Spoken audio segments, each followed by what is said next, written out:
रोज़मर्रा के काम करते करते हम थक जाते हैं और हमें अपनी लाइफ में एक छोटा सा ब्रेक चाहिए होता है खुद को रिफ़्रेश करने के लिए।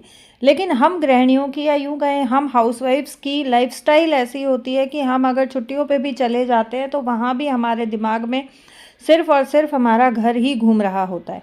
हेलो एवरीवन, कैसे हैं आप सब? होप कि आप सब अच्छे होंगे। तो जी एक और नया ब्लॉग लेके आप लोगों के साथ हूँ। मैं भी बिल्कुल ठीक हूँ और वापस आते ही लग गई हूँ अपने घर की ड्यूटी पे। जैसा मैंने आपको कहा कि अगर हम औरतें कहीं छुट्टियों पे भी चले जाते हैं तो भी हमारा घर हमारे दिमाग में घूम रहा होता है, क्योंकि हमें ये पता होता है कि जो घर हफ्तों से बंद पड़ा है या कई दिनों से बंद पड़ा है वो जाते ही, बेशक आप उसको कितना भी साफ़ सुथरा करके आए हैं, लेकिन फिर भी धूल मिट्टी और गंदगी जो है ये आपको घर में जाते ही मिलने वाली है और जाते ही आपको जुट जाना है अपने काम में, साफ़ सफाई में, घर की चादरें बदलने में, घर की डस्टिंग में। क्योंकि घर जितना मर्जी बंद रहे लेकिन फिर भी गेट के नीचे से खिड़कियों में से थोड़ी बहुत डस्ट आती ही है। आप जितना मर्जी घर को पैक करके जाओ, सो आते ही हम औरतों को अपने काम पे ना चाहते हुए भी लगना पड़ता है और एक जो है बोलते हैं ना कमर तोड़ वाली मेहनत करके अपने घर को शीशे की तरह वापस से चमकाना पड़ता है, ऑर्गेनाइज करना पड़ता है, अपने हिसाब से मेंटेन करना पड़ता है। तो ये हम औरतों के लिए एक बहुत ही बड़ी रिस्पॉन्सिबिलिटी कहें या टास्क कहें, जो कि हमारा पीछा कभी नहीं छोड़ता है। चाहे हम छुट्टियों पे चले जाएं, चाहे हम मायके चले जाएं, चाहे हम कहीं भी चले जाएं, लेकिन अपने घर वापस आते ही अपने घर की जिम्मेदारियां फिर से हमें अपने हाथ में लेनी होती हैं और अपने घर की जिम्मेदारियों की डोर अपने हाथ से खींचनी होती है। सो यहाँ जो है सबसे पहले मैं लग गई हूँ सारे बेड्स की बेडशीट्स चेंज करूँगी। ये मैंने दूसरे वाले बेड की निकाली है, ये थोड़ी सी बड़ी बेडशीट है। जो लकी के रूम में बेड है वो हमारा किंग साइज़ है, तो उस पर ये वाली बेडशीट फिट आती है। यहाँ की बेडशीट जो है मैंने ये बेड में से निकाली है।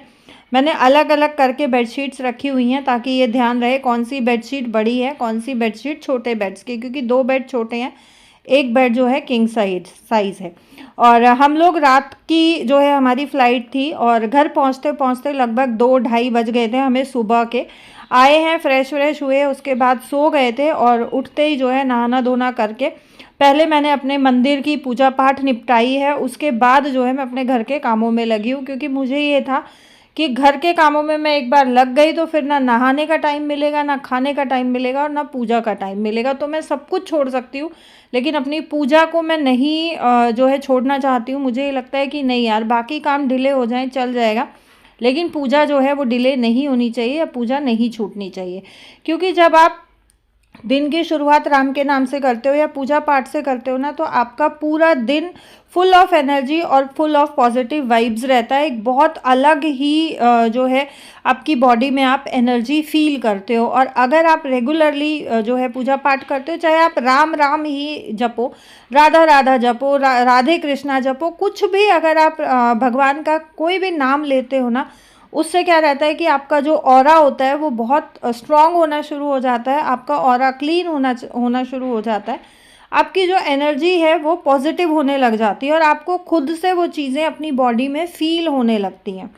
सो यहाँ जो है बेडशीट्स वगैरह चेंज करने के बाद सामने वाले रूम की मैंने डस्टिंग करके और बेडशीट चेंज कर दी थी, दूसरे वाले रूम की मैंने लकी को दे दी थी।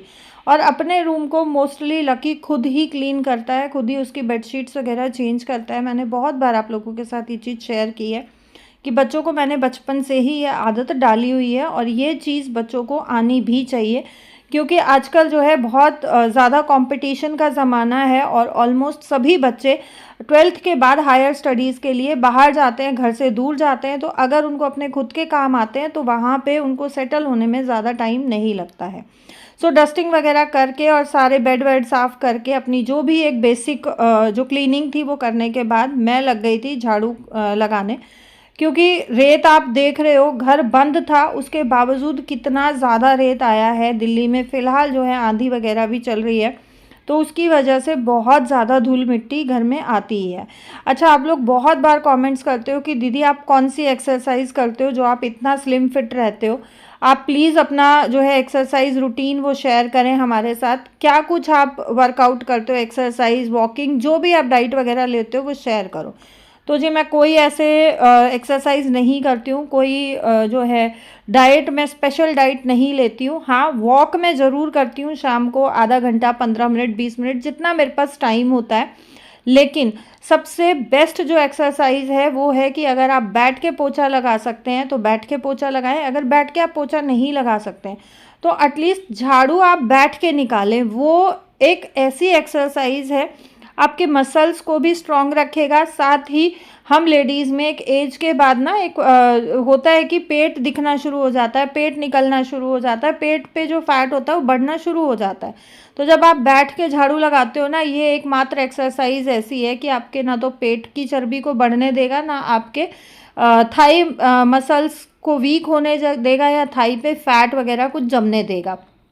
क्योंकि ये सिर्फ एक ऐसी एक्सरसाइज है जिसमें आपकी पूरी बॉडी एक साथ मूव करती है, हाथ भी मूव करेंगे, पैर भी मूव करेंगे, आप खुद भी बैठ के और आगे आगे बढ़ रहे हो तो काइंड ऑफ डक वॉक आपकी हो जाती है।